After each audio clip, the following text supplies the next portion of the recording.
Nous, notre métier, c'est de faire en sorte que chaque fois qu'on rentre chez soi, qu'on appuie sur le bouton, il y ait de la lumière. Et on ne se pose jamais la question de savoir comment elle arrive jusqu'à nous. Je dis souvent, quand on fait de l'eau potable, s'il y a une erreur, on va être mouillé. En électricité, les conséquences peuvent être beaucoup plus graves.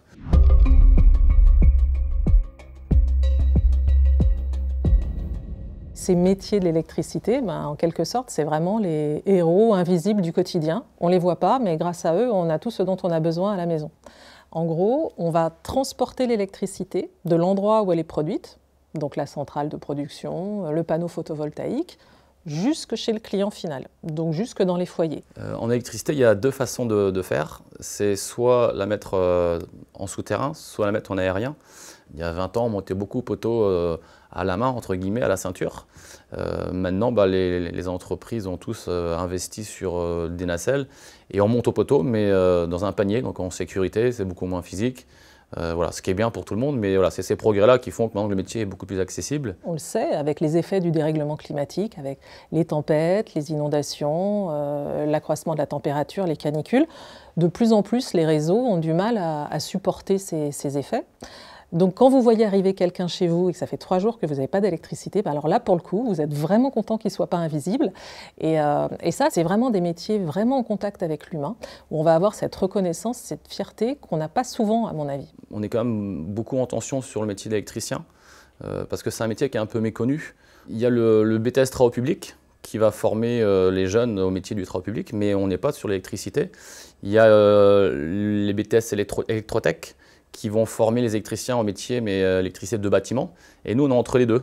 Donc on les capte sur leur formation d'origine, et puis on les forme en interne pour avoir des gens qui sont prêts à travailler au bout de 3 ans. L'électricité, c'est vraiment au cœur de tout ce qu'on peut avoir envie de faire en matière d'environnement.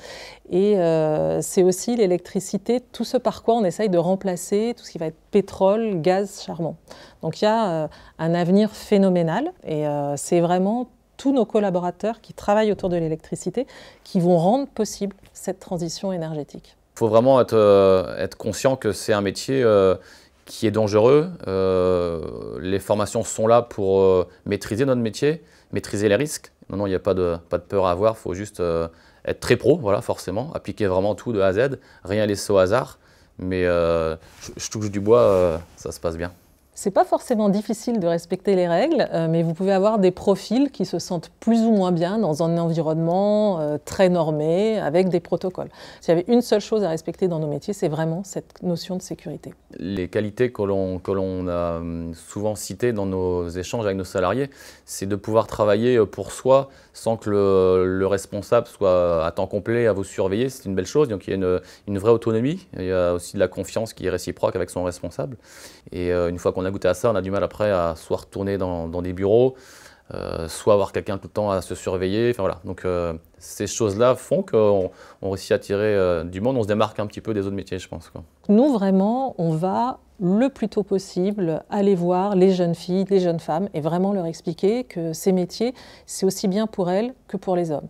Et elles peuvent rentrer, avoir une carrière, avoir vraiment un emploi bien rémunéré, ce qui n'est pas nécessairement le cas dans les autres métiers vers lesquels elles se destinent parce qu'elles imaginent que c'est des métiers entre guillemets plus féminins. Mais la nouvelle génération, masculine comme féminine, sont de plus en plus habituées à travailler ensemble dans le TP. Mais on manque encore de candidates parce qu'effectivement, il y a encore un peu d'a priori. Mais à nous, à tous, à tout niveau, de faire changer les mentalités. Et les a priori sont en train de disparaître forcément. Ouais.